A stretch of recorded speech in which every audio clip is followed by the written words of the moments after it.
Is that folk music that you play there? What is that? How do you call that folk music? I think it was Studs Terkel who asked Big Bill Brunzi, did he consider his blues music to be folk music? And Big Bill says, well, never heard no horse.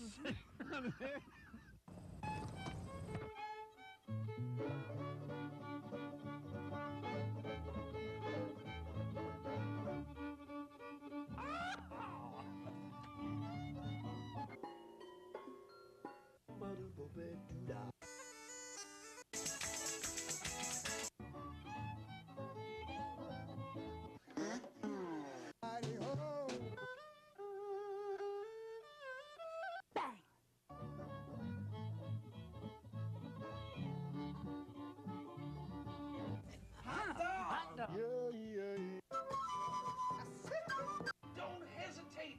It could be your ticket to a new tomorrow.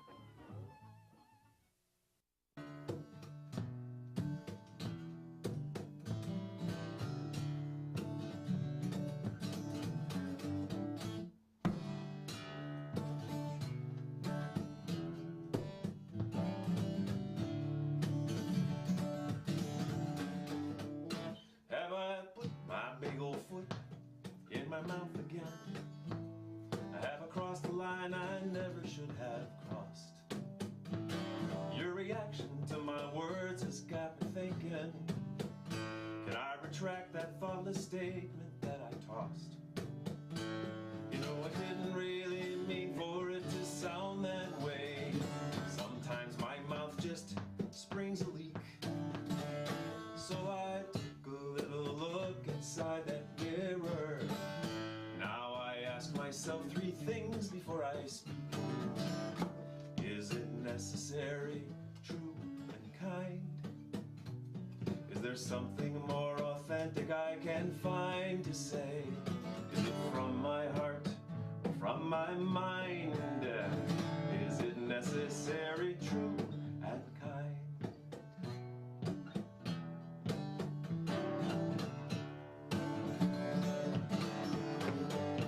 If I could hit rewind and take it back, I'd do it. Would you kindly put a muzzle on my beak? That old tape I've got's an 8-track, I'm so through with it. Will the silence be improved on when I speak? Is it necessary, true and kind? Is there something more authentic I can find to say? Is it from my heart or from my mind? Is it necessary, true and kind? When my monkey mind has found that open faucet and the chatter makes a steamy pool of stress, if there's any trace of toxic in my talking, I will grab a mop and clean up all my mess. And I will do my best to button up and hear you. Knowledge speaks, but wisdom listens. I saw that written on the Jimi Hendrix bumper sticker. He was awfully smart for a musician. Is it necessary, true and kind? Is there something more authentic I can find to say? Is it from my heart or from my mind? Is it necessary, true and kind? Is it necessary, true and kind? Is it necessary, true and kind? Is it necessary, true and kind?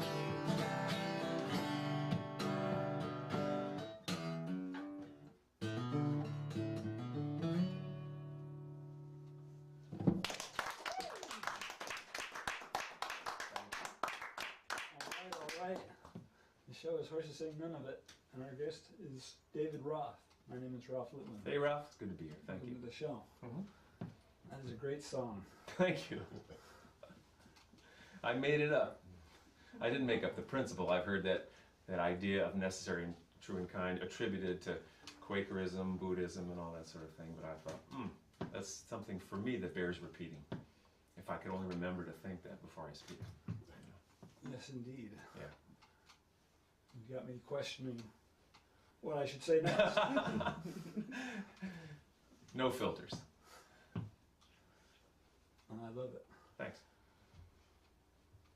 You also lead workshops in addition to singing and performing. Well, you know, I don't know if unconsciously I figured this out, but, you know, as a bona fide baby boomer and, you know, playing venues around the country where the audience is aging right along with me, and, you know, there's some trickle-down effect where sometimes fewer people are mustering the resources to go out. I've somehow tumbled into this workshop, songwriting camp, kind of retreat niche, if you would, where, you know, I go and teach at adult songwriting camps, and I'm running a couple events myself now. I have one called the Cape Cod Songwriters Retreat that's now in its 3rd year and is very, very much fun. And, you know, people like us get together, no horses yet, and, you know, we create an intentional writing community, you know, for a few days. It's a very level playing ground, you know, there's nobody up here and down there. It's not like an audience performer kind of relationship. It's more of how can we support each other, you know, to bring out the creativity that we all have, you know. So we kind of make the playing field level, and we encourage everybody to express, you know, the beauty that's in every single person. What else would you like to play for us? Oh, let's see. How much time have we got? Not much. Better get on this here. I thought I'd play a little guitar this morning, also known as ukulele. There's been quite enough surges of interest in ukulele lately. Yeah, For years. it's a great what I call entry instrument because you could use one finger and it's very easy on the fingers just to play a C chord like that. So for people who don't really play an instrument, this is a great one. I conduct a workshop at various places around the country called an orchestra, which is an ukulele orchestra. And, you know, we get people of all levels, mostly beginners, going, you know, we get right down to, okay, pick up the ukulele, put it on your thigh, or maybe a little higher, maybe you can tuck it in there, you know, put one finger there and go like this. And then we go, if we take a second chord, which is now 2 fingers, we go, and all of a sudden you've got, you are my sunshine, my only sunshine. You make me happy, like that, okay? So, song.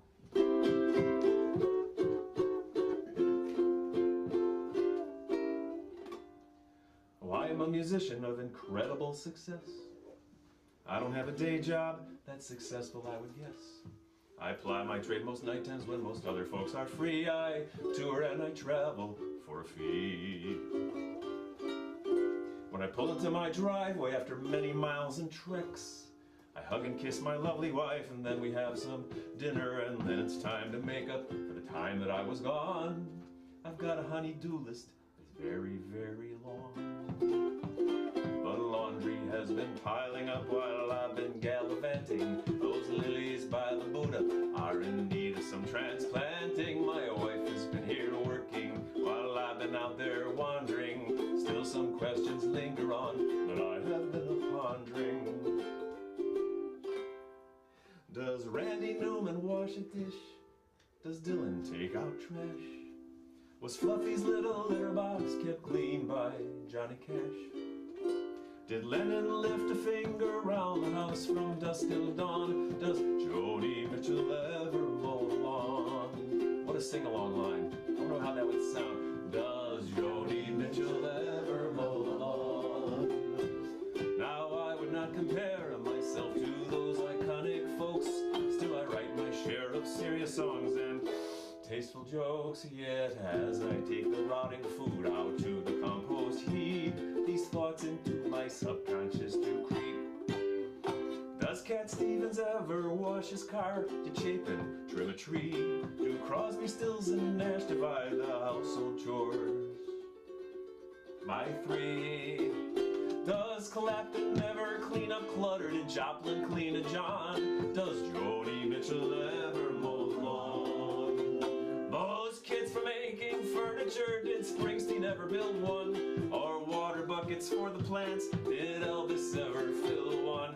Not to mention mention schlepping, shopping, sorting out the bills? Does Gordon Lightfoot go and get his own prescription pills? So now you know my story. I do all that stuff and more, but I'll gladly pull my weight at home and sweetly sweep the floor. Yet every now and then as I unpack, I often find a curious thought meandering through an overactive mind. Does Paul McCartney walk to town? Does Paul McCartney walk the dog? Paul Simon drive to town? Were Pooch's little poopies ever scooped by Jackson Brown? Does JT lift the boxes in the basement with his brawn? Does Joni Mitchell ever mow the lawn? Does John Prine ever wash and peel a prawn? Does Carole King cut out a food coupon? Does Joni Mitchell ever mow the lawn?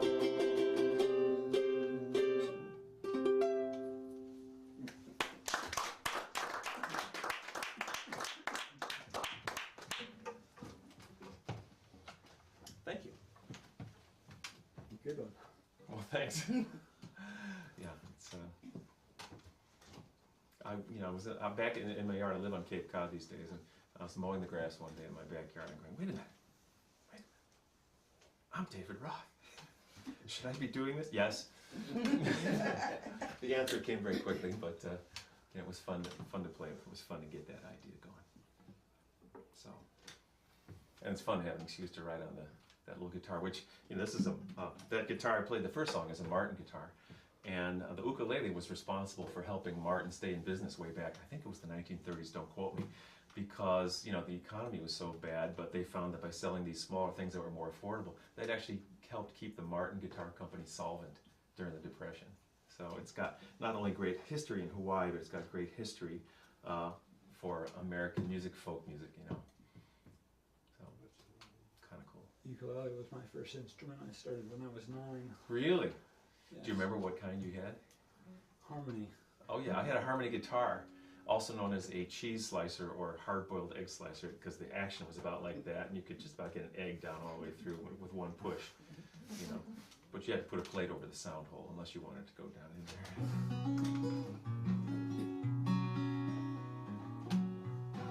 Yeah, so harmony. Great name for a musical instrument company. What are you getting ready for there? Well, I know that time is of the essence, so I want to play a song that's on my latest CD. I've got 13 CDs these days. I've got more musical CDs than certificates of deposit, so that's my investment in the future. So this song was inspired by a couple of friends of mine in Florida who become really good friends, a couple of gals with special needs. And they invited me to lunch about 3 years ago because they wanted me to write them a song. And after they told me their story, I had the song 2 hours later. Now, this was 3 years ago. I've only sung the song at every concert since then. And in perpetuity, as far as I could tell, because I love their story and I love having them as friends in my life, and I love singing about them. Mary Jo got a job down at the fast food joint. She was happy for the work. Mary Jo was put on fries. She's been making them for years. This is her specialty. Very special, very special. When you're making fries, you see a lot of people. You get to be up front, right by the counter. You get to talk to customers, you get to look outside. Mary Jo delighted in her job. The new manager they got was someone younger. Didn't seem this person understood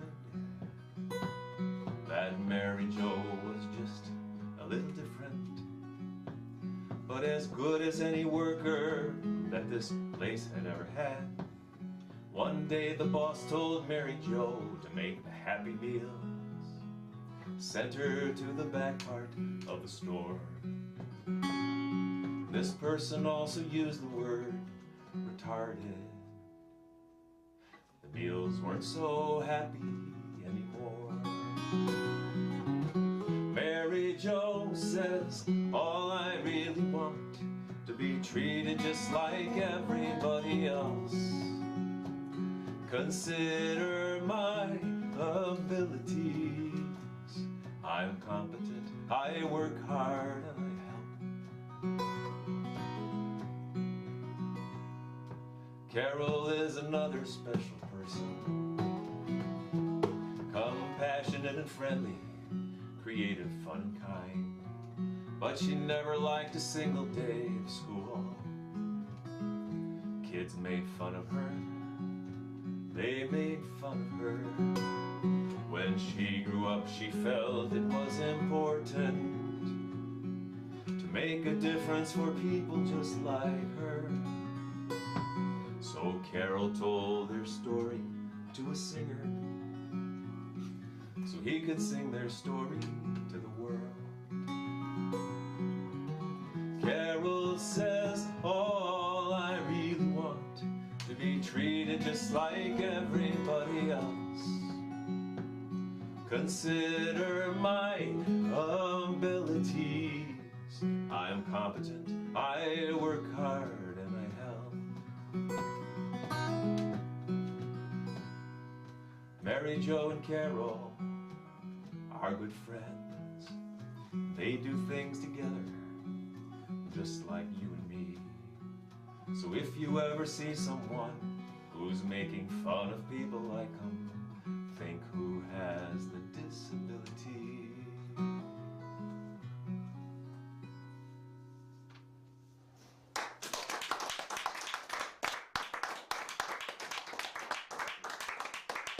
So I want to show my shirt. You know, this is a shirt. It says "Label Jars, Not People." Just happened to wake up this morning. Well, that made me think of the song. And I've been carrying these around for the last 2 years. It's a fundraising T-shirt for a nonprofit in Florida that Mary Jo and Carol, both around 60 years old now, like me, they are on the board of directors of. And it's completely run by people with different abilities. And they advocate for funding and that sort of thing, and awareness, you know, about services that people like them can benefit by. So, label jars, not people. That's where my T-shirt comes from. So it's a 2XL too. So it's also pajamas and a house dress if I Right on. Yeah, amen. Very moving song. Thanks. Meeting these two gals has altered my life in a wonderful way. You know, so I mean, when I lived in New York City in the 1980s, one of the first jobs I got was for an agency called Hospital Audiences, and I went in and auditioned for them because I saw the ad in Billboard, and I had just arrived in New York. I didn't know what I was doing. I was getting any part-time job that I could to be able to live in Manhattan, and fell in with the fast folk crowd there early on. But one job I got was, I went and auditioned for Hospital Audiences. They wanted to find entertainers who could go to nursing homes, hospitals, psych wards, prisons, halfway homes, to do a little 45-minute show. And I auditioned with the old traditional folk song, the Wabash Cannonball, you know, from the great Atlantic Ocean to the wild Pacific shore, from sunny California to southbound Labrador. But what I did between the verses was I yodeled. And they kind of went, they were sitting going, no one ever yodeled down in a folk song. Yodel-o. And they hired me, and I still have friends to this day from the 1980s from working with those beautiful people. And I went to just about every facility in all 5 boroughs, meeting special people of all kinds. So unwittingly or not, I fell in to see people that some people might consider invisible or would prefer not to see. And I have a great affinity for them. And Mary Jo and Carol, just in a long line of beautiful people that I might not have noticed if it weren't for things like that. So. It's great. Yeah, thanks. Touching. What else would you like to do for us? Yeah, I hope we have time to squeeze in 1 or 2 more. I think what I'll do is I'll go retro. I mentioned making 13 albums. I think I'll sing the title song from my first CD, which came out in 1992, or was it a cylinder or an 8-track? I'm trying to remember, going back that far.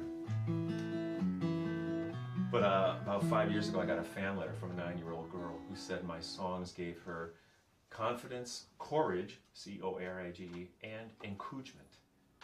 So she wrote me that she had been encouraged by my songs, and that's my new mantra, you know, have courage.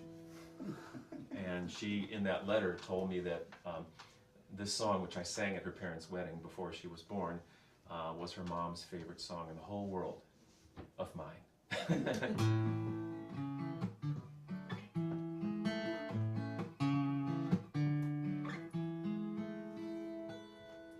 Everyone looks for their calling in love, but I always find it surprising the way people say that they're falling in love, when I always felt I was rising, floating right off of the ground and reaching something I only have dreamed of. I'm not falling at all, I am rising in love.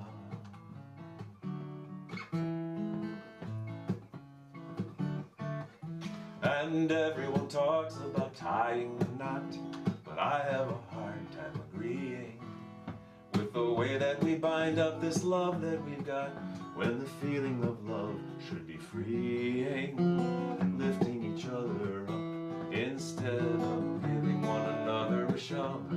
We won't be falling at all, we'll be rising in love.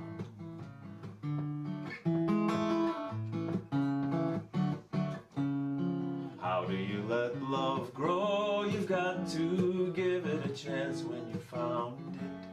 A bird in your hand will stay until you start to close your fingers around it. Love is a river whose waters we test, and a measure of where we are going. But you never can step in the same river twice, for the water is constantly flowing.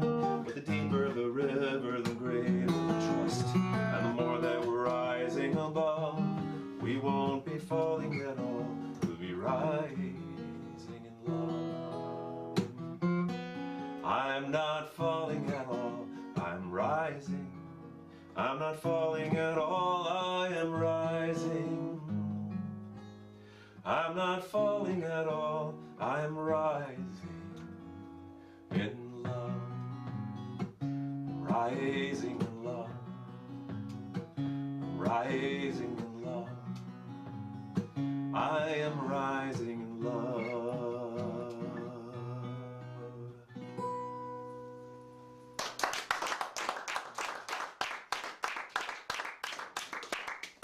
Excellent. You're welcome. Thanks very much.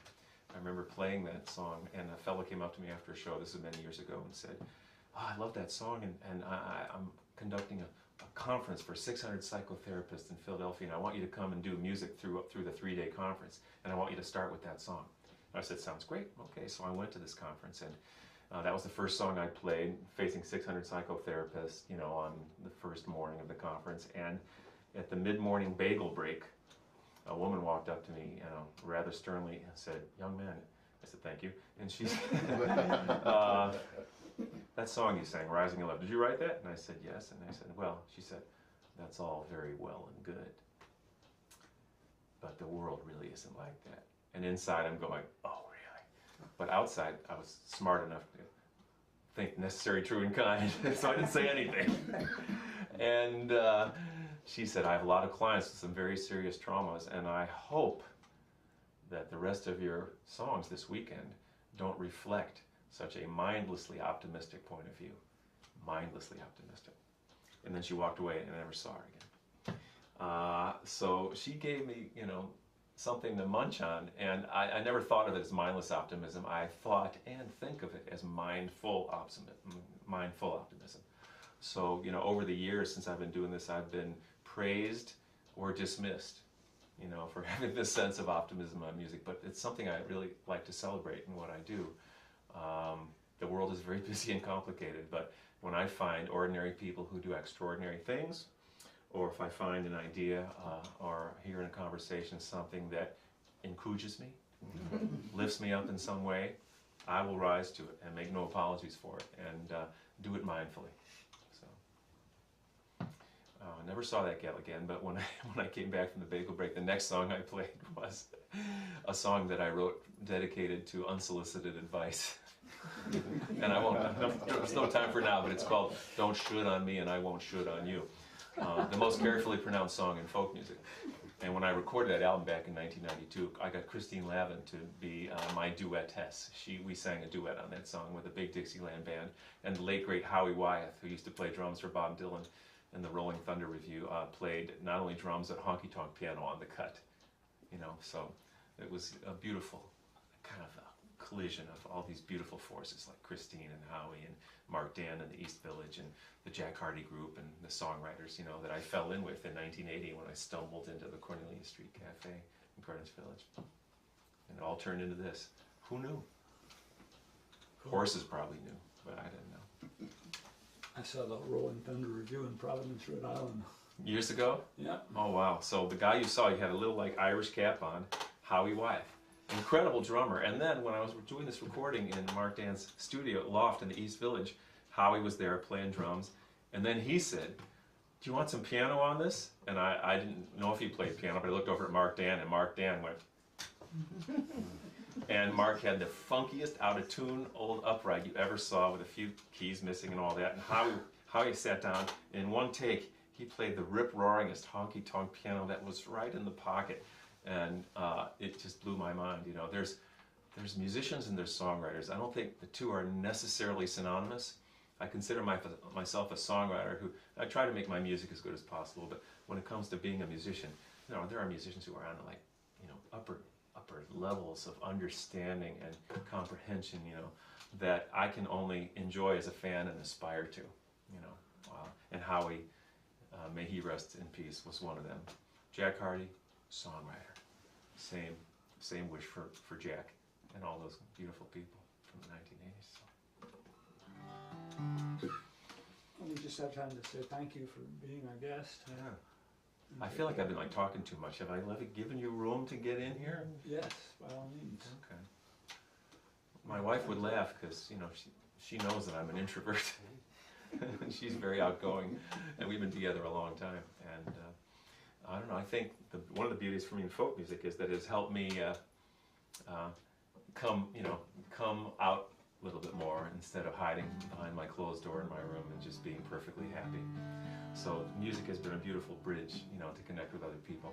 And some people say it builds community, and I'm one of those people. So far, so good. Should we play it? So let's do it.